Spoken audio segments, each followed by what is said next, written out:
Peoples party والوں کے لیے، خاص کر کے نون لیگ والوں کے لیے ان کے منہ پہ گیلی جوتی کا تماچا تھا۔ اس کی وجہ یہ تھی، وہ یہ سوچتے تھے کہ اگر یہ علیمہ خان کو بناتا ہے تو ہم یہ کہیں گے کہ یہ موروثیت کے خلاف تھا، لیکن اس نے موروثیت کی۔ اگر وہ بیوی کو بناتا ہے چیئرمین، پھر بھی ہم یہی الزام دیں گے اور یہ کہیں گے کہ عمران خان جھوٹ بولتا ہے۔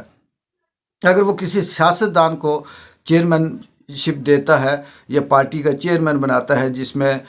بڑے نامور سیاستدان بھی تھے، تو ان کے اوپر کیسز لگا کر پھر آخری ٹائم میں ایسا کریں گے کہ ان کو بھی نائل کر دیں گے، اور اس طرح سے یہ پارٹی سیاست سے بھی آؤٹ ہو جائے گی اور یہ بلے کے نشان سے بھی محروم ہو جائے گی۔ لیکن جس کے ساتھ اللہ ہو، جس کے ساتھ اللہ کی فتح ہو، نصرت ہو، اللہ کی رضا ہو، جسے اللہ تعالیٰ عقل دیتا ہے، شعور دیتا ہے، اسے کوئی شکست نہیں دے سکتا۔ عمران خان نے ایسے شخص کو پارٹی چیئرمین کے لیے نامزد کیا جو متنازع نہیں ہے، جو دھیمے لہجے کا ہے، جو سب کے لیے قابل قبول ہے۔ اب ان لوگوں کے پاس، ان دشمنوں کے پاس، ان پاکستان کے مفاد، پاکستان کو لوٹنے والوں کے پاس سوائے منہ رگڑنے کے، سوائے ادھر ادھر کی ہانکنے کے کچھ بھی نہیں بچا۔ اب وہ یہ کہتے ہیں کہ اس کو دیتا، اس کو دیتا، اس کو بناتا، اس کو بناتا، لیکن ایسا نہیں ہے۔ جو وہ جانتا ہے وہ آپ نہیں جانتے۔ اس کی وجہ یہ ہے کہ آپ کی نیت خراب ہے، آپ بغض کرتے ہیں، آپ دشمنی کرتے ہیں۔ جو لوگ یہ کہتے ہیں کہ مسلم لیگ نون کے ساتھ بھی اسی طرح سے 2018 کے الیکشن سے پہلے اور اس وقت تک یہی کچھ کیا جاتا رہا، تو وہ لوگ مجھے نہیں سمجھ آتی کہ آدھی بات کیوں ہضم کر دیتے ہیں۔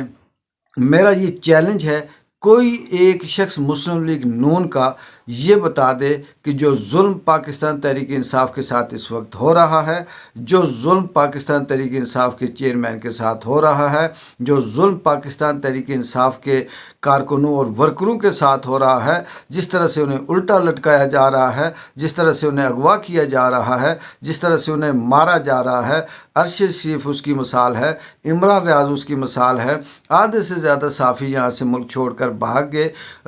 پاکستان کی جیلوں کے اندر خواتین سینکڑوں کی تعداد میں جو بند ہیں، وہ اس کی مثال ہیں۔ ماضی میں کوئی ایک ایسی مثال دے دیں کہ مسلم لیگ کا کسی نے کتے کو بھی اگر اس طرح کی سزا دی ہو، تو آپ جو کہیں گے وہ میں ماننے کے لیے تیار ہوں۔ پاکستان مسلم لیگ نون کو 2018 سے پہلے جو کچھ ان کے اوپر کرپشن کے کیس بنے، جو نیب کے کیس بنے، اس بار جو ان نیب کے کیسوں کو کلین چٹ دے کر انہیں صادق اور امین کے تمغے سے نوازا گیا، وہ تمام کے تمام ان کو اگر جیلوں میں بند کیا گیا تو ان کو VIP پروٹوکول بھی تھا۔ ان کے ساتھ وہ سب کچھ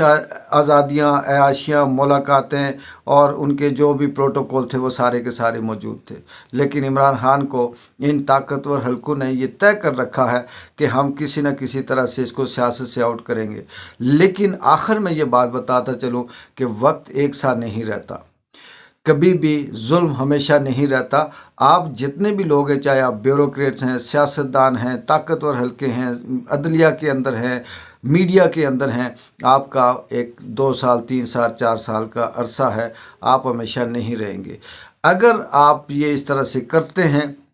تو ہر آئے روز آپ ذلیل بھی ہوں گے، خوار بھی ہوں گے، بدنامی ہوں گے، اور تاریخ کے اندر آپ کو بدترین نام سے یاد بھی کیا جائے گا، اور تاریخ بدترین الفاظوں سے آپ کو یاد کرے گی۔ آپ تاریخ کے سیاہ ترین بابوں میں شامل ہو چکے ہیں، اور اس دفعہ جو میاں صاحب جس طرح سے بت بن کر، جس طرح سے دھت بن کر اس ملک کے اندر عوام کو لوٹنے کے لیے چوتھی بار آئے ہیں، میرا نہیں خیال کہ وہ عوام کو لوٹ سکیں گے۔ بے شک جتنی مرضی دھاندلی کر دیں، جتنا مرضی فراڈ کر دیں، اب یہ ملک، یہ عوام سمجھ چکی ہے کہ کہاں کہاں پہ کیا کیا ہو رہا ہے، اور ان سب کے پیچھے کون ہے، میڈیا کو کون ہینڈل کر رہا ہے، ججز کو کون کر رہا ہے، بیوروکریٹس کو کون کر رہا ہے، نواز شریف جیسے سیاستدانوں کو چابی کون دے رہا ہے، کون ان کو لالچ دے رہا ہے۔ یہ سب ملک لوٹنے والے ہیں، اور اب یہ ملک لوٹنے والے کا دور ختم ہوتا جا رہا ہے